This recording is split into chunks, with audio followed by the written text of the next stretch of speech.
that on his 8th birthday, he was officially appointed as assistant mayor of Abbottstown Borough. Tonight, CBS 21's Kirk Clyatt met with this aspiring politician. And he joins us live now at the Adams County Mobile Newsroom in Abbottstown with the story. Kirk. Well, according to the United States Constitution, you have to be at least 35 to be president, 30 to be a senator, 25 to be a member of the House of Representatives, but nowhere in there is a minimum age requirement to be the assistant mayor of Abbottstown Borough. 8 is just fine. This court is in meeting. Wait, he just turned 8. Let's give Wyatt another chance. This meeting is in session. I wanted to help the mayor for the town because I just thought he needed some help. I've been going to his meetings. Mr. Mayor, here's my card. Here would be mine. Oh, great. Thank you so much, sir. You're welcome. Community improvements are very important. This year we get to decorate the circle. But for this second grader, that is only the start. He can help his friends at school. They like it because it's like I'm a leader. I have my ways. He is already a power player. His teacher wanted to know when the circle was getting fixed. So when they opened the business for new business, he raised his hand and said, my teacher wants to know when our circle's getting fixed. We believe Wyatt to be America's youngest assistant mayor. Probably true, yes. But Wyatt is very serious about his position, and he takes his position very seriously. I want to be the real mayor when I grow up. Like when I'm 18. The real mayor was kind enough to reenact Wyatt's oath of office. Congratulations. One of Wyatt's first official acts was to present a pin to his father, James. He was helping our country for 20 years and 15 days, and I was proud of him. He had some cards printed up, about my service in the Marine Corps, and it's pretty amazing. I was pretty proud. I just want to help the town with stuff they need. If, Perry's busy, they can just call me. I think I can do this for a long time. Now, if only all politicians could be as genuine. Somehow, in addition to his duties as assistant mayor in this borough of 1,011, young Wyatt finds time to play lacrosse. He's also soon to get his blue belt in karate. I just hope that I can live long enough to see Wyatt, what would it be, become about the 52nd president of the United States? Now, if there is such thing as a natural-born politician, we may have met one tonight. Live with the Adams County Mobile Newsroom in Abbottstown Borough, I'm Kirk Clyatt, CBS 21 News. What a great kiss. CBS 21's Kirk Clyatt is live with the Perry County Mobile Newsroom in Marysville with this very inspiring story. Kirk. It really is, Tanya. It was one of the more amazing meetings that I've ever seen. Rowan Murphy, he lost both his legs at the age of 4, but then went on to wrestle at Penn State, power lifter all over the world, even featured in the Nike's No Excuses campaign. Today, he came to the tiny town of Shermansdale to let young Devin know that in spite of his disability, he can just do it. I walked onto the Penn State wrestling team, and I did it without legs. This afternoon, Rowan walked into the life of 8-year-old Devin Jackson. When he did the push-up, when he clapped his hands and got up in his wheelchair.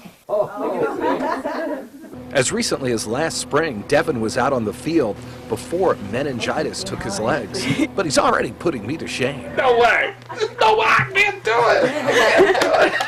Rowan knows how important a role model can be. I think in 8th grade when I met my phys ed teacher, he really changed my life. He told me that I could play a sport even though I don't have legs. I found a sport of wrestling, and wrestling changed my life forever. I just want to show him that when he gets older, he could accomplish anything that he wants to accomplish. He could graduate from high school, go into college, a great university like Penn State, graduate from Penn State, and have his dream job just like I do. Gives you the inspiration that Devin can still do everything that he wanted to do before. For Devin to have a man like Rowan come to his home, one word says it all. Happy? Yeah, indeed they were today. Rowan, an amazingly inspiring man, but it was even more inspiring to see him pass along that encouragement to Devin. Now, if you'd like to know more about one of Tanya's favorite organizations, Living Well with a Disability, just go to CBS21.com and click on Find It. Live with the Perry County Mobile Newsroom in Marysville, I'm Kirk Clyatt, CBS 21 News. Great inspiration. Kirk Clyatt is live with the Cumberland County Mobile Newsroom in Silver Spring Township with more on this devastating story tonight. Kirk. Rob and Tanya, it's a combination of slowing demand and that long conflict with one of its largest unions. It's now putting over 18,000 workers out of work and is making the famous comfort food history. Our quest for Twinkies began at this giant, but they weren't there. A manager told me they no longer carried the brand. Then on to Carnes, where I was sure the Twinkies lived on. Nope. Mike, the manager, told me it had been about 2 years since the everlasting sponge cakes were in his store. Hostess brand's 33 bakeries had been sending 500 million Twinkies and 127 million loaves of Wonder Bread annually out over the nation, but they haven't had much of a recent impact in our area. But it's very upsetting that they put a business out of, the union put a business out of like Twinkies. 18,000 people are gone now. What they're going to do for a living, how they support their families is very upsetting to me. Our Twinkie quest took us to Sheetz. Same result. We even tried a smaller store where there had been at least one Twinkie craver. All they wanted was a Twinkie. And you couldn't make them happy? No. We don't have Twinkies in the store. It seems that while Twinkies will be remembered, they won't really be missed.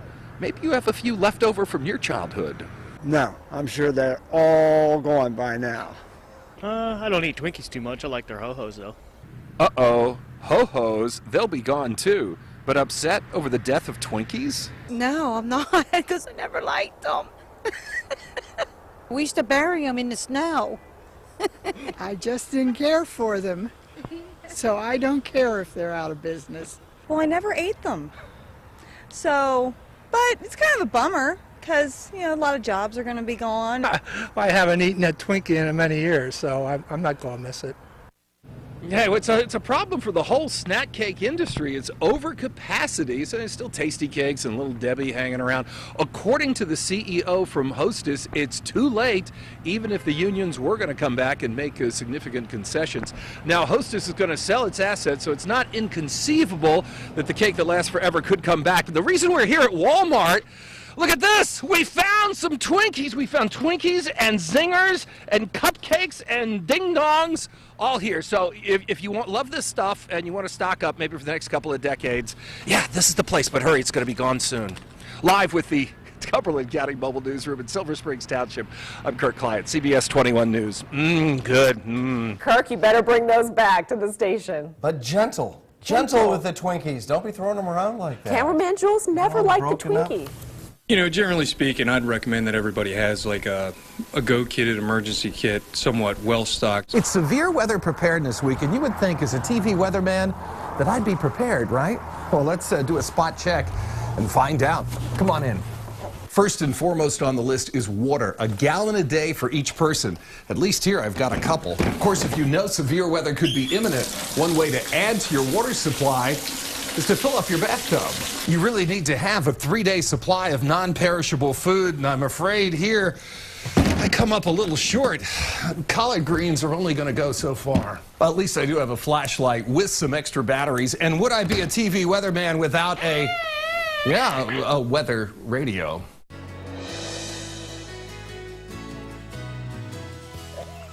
Hey, it's Pet of the Week. It's a Friday. Davidson is here. And, you know, he was with the family, but unfortunately they had to leave. They had to go out of town, move to a new location, leave him behind. So their loss can be your gain. Hey, this is a whole lot of dog issue. Right here. So right now, he's not recommended for kids under 12, but he's great with other animals. So, hey, this summer, you haven't gotten out there and gotten in shape like you wanted. Tell you what, get my friend Davidson here, and you'll get a great workout. A great dog. Go see him this weekend at the Harrisburg Area Humane Society.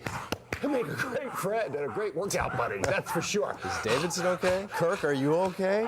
That's an active dog there. If you're interested in adopting Davidson, call the East Shore Humane Society, and if Davidson isn't the right pet for you, check out all of the animals up for adoption. Oh my gosh, before the afternoon storms, the heat was on at Metro Bank Park for another CBS 21 Sunday with the Senators. Now, it's too hot for me, so I had to turn over my first pitch duties, yes, we are out there, to the younger generation. Zane, how's it feel to throw out the first pitch on your 10th birthday? A lot of hot fun and nervousness. Yeah, that's kind of the way I feel, like father, like son, before most weathercasts here. Now, Zane was on the field, did a great job with the toss. Now, they did get the game in, although it was rain shortened. Jason will let you know how the Senators worked out. You know what? Hot this summer. Check the numbers. We beat last year as far as 90-degree days. I don't know if that's something we want to beat. Last year, 23. This year, 24. But maybe, possibly, here we are at the midpoint of summer, at least according to the calendar. Could that be the last one? Maybe. Wait and see. Maybe. But you said that's okay with you. Yeah, I'm good with that. You don't complain. 24 days is enough. All right. Thanks a lot.